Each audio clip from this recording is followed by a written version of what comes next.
Hey everybody, I'm here today to talk to you about four books that have really changed my life and been really impactful up to this point. I'm not going to talk about the story, the actual book. A lot of the books I'm sure other people have read, and if you ever need like a synopsis of what the book's about, there's lots of stuff online that you can find. So I'll more be talking about what I got out of the book itself. So the first book that I'm going to talk about is The Petit Prince by Antoine de Saint-Exupery. It's The Little Prince is the English title. And I love The Little Prince. This is one of my all-time favorite books. I have a special bond, I guess, with this book because there's a connection from my youth with this book. I took French immersion in high school, and we had to read Le Petit Prince, but in French. At that point, I didn't understand it. I wasn't mature enough to get it, and so I didn't really appreciate the morals and values that it's trying to espouse. And it also had a little connection because when I was young, my mom used to call me the prince, and it reminds me of my childhood. The reason why it made an impact on me is because I was getting to the end of university when I started reading this and really thinking about what's going on in my life, what are my values, what do I really care about. And you see a lot of people that are running their rat race and forgetting what their essence is. And for me, the book really touched upon that. There's still innocence even when you grow up.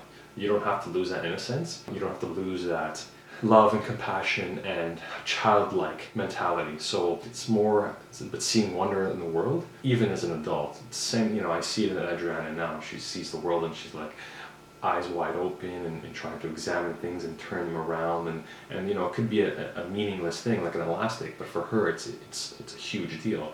And not losing that mentality. As you get older, you start losing that magical aspect of how the world is and seeing the world and through the eyes of a child. So I felt that way, and I didn't see it around me, and it kind of put me down. But when I read the book, I saw, this person's saying the exact same thing as I'm feeling. From the first moment on, it really made an impact on me. And I absolutely love this book, and I read it to Adriana now, and I hope that it is something that also she loves and she gets a meaning out of it as well. So that's the first book. The second book I want to present is The Trial and Death of Socrates by Plato. I started studying philosophy in university, and this is one of the first books I've read, and it had a really big impact on my life because it set me on a course of philosophical study of my life. So of course, Plato's written other books as well, like, I'm sure the popular one that you know is Republic. The crux of his philosophy is in there. But this one got me started, and that's why it made such an impact on my life. One of the main things that he says in this book is that the unexamined life is not worth living. And I think that's a critical idea if you are looking to make a meaningful life. That he says in life is about self-examination and constantly reevaluating your beliefs and your ideas to be more just and be more honest and live a more authentic life and to illuminate any shortcomings and become the best version of yourself that you can become. So this is what I really got out of this book, and I really enjoyed it, and it's really easy to read. The way it's set up as a dialogue, so basically he's talking to some people and they're just having a discussion back and forth. And it's a simple read, and it's kind of easy to understand. So, and the philosophical idea is easy to understand, and it gets, if you know philosophy, then it kind of gets harder and harder. But the ideas themselves are so deep that they've branched off whole schools of different types of philosophies just from these thoughts. So, very impactful book. I highly recommend that if you are interested in philosophy. This is probably the easiest one to start off with. So continuing on the philosophy vein, I have No Exit by Jean-Paul Sartre. And during my master's, I studied existentialism. So Sartre is an existentialist. As I progressed in my studies of philosophy, existentialism really hit home in terms of where I was at that point. I'm sure lots of people have heard of having an existential crisis. So I think I was in that moment. And existentialism is basically the study of being, so what it is to be, and basically meaning of life kind of questions. Central to Sartre's philosophy is the idea of freedom and responsibility, and this is something that really hit home with me at that point, because I felt that I was getting near the end of my university career and the next steps were unknown, and I felt like I was lost. I didn't know what to do, and I think this really helped me understand certain key things that will allow you to live a life of authenticity. His main doctrine is that existence precedes essence, and so what that means is that first you exist, which means you come to being,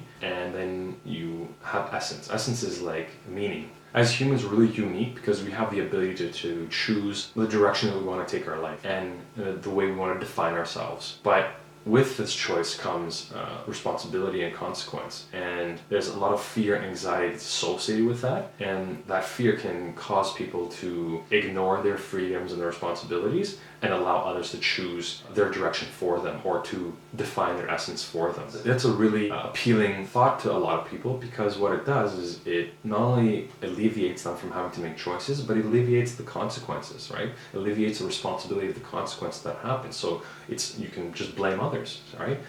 You didn't choose correctly for me, and now look what happened to my life, and it's your fault. You may notice that behavior with other people, that they are prone to blaming others if something goes wrong in their life, instead of really analyzing and taking a look at the decisions they've made that have put themselves in that situation, and now the brunt of the consequences on their shoulders, and they just can't handle it. Just to summarize, I think the main idea that I got from Sartre is to take responsibility for your life and decide the direction you want to take it. And when you do so, you need to know that any decision you make has a consequence, and you are solely responsible for the consequence. It's fear-inducing, but it's also liberating, because you get to decide what you want to do, and you see the consequence, and if you don't like it, then you make different decisions, and that's it. And for me, that's when I said, okay, I'm going to decide what I want to do with my life, and I'm going to go in the direction that I want to do it. So you don't have to listen to mom, dad, sister, brother, girlfriend, boyfriend, friends, family, whomever, right? You decide for yourself what you want for your life and go after it. And that's it. I was reading a quote recently. It said that I don't win or lose, I win or learn. If you look at it as a win or lose situation, you're always going to lose. The best way to look at it is that it's either win or learn. And to be honest, you're going to be learning both ways, right? Because with experience comes wisdom. That quote really got me thinking about the way I approach my life now. The last book I want to talk about is Crime and Punishment by Fyodor Dostoyevsky. This book I found really intriguing because of its psychological depth, getting to the human condition, the human mind, and something I never explored before this. The main idea I got from it is about self-punishment. Now, the book is obviously about a crime, it's a murder. The formal punishment happens in the end, but the informal punishment is happening all the way between the beginning and end of the book, and that's the punishment of the self. And so it really delves deep into the mind of a criminal. For me, I was able to export it to other parts of my life and understand that the idea of self-punishment, and that our psychological minds, we can punish ourselves for quote-unquote crimes that we feel we've committed. I'm not talking about actual crimes, right? You can say, oh, well, I should have done this to a better extent, and you get down on yourself, you start judging yourself, you're doing all those things. And this is the type of punishment I was talking about. So this is the idea that I got from this book about self-punishment and the destructive nature of it. You start to get an idea of there's another person inside your head. Okay, and it's a person that sometimes doesn't necessarily look out for your best interest. That voice in your head that's saying, oh, that was so stupid, why would you do that? And it's so embarrassing, what other people are going to think? And all those judgy thoughts, it's that person, it becomes destructive if you listen. And one, if you don't know it's there, that's an issue. But when you do know it's there, that's when you can actually start combating it. This book is a book that kind of enlightened me to start to understand that the mind is multi-layered, and there's parts of it that not necessarily make a productive, a happy, and good life. So those are the 4 books that really helped me and transform my life up to this point. I hope you like them. If you are interested in reading them, definitely take a look into them. Or I'd love to hear what your impressions of the books are in the comment section below. If you like the video, please give it a thumbs up and subscribe to my channel. So I hope you have a wonderful day, and we're going to talk soon. All right, bye.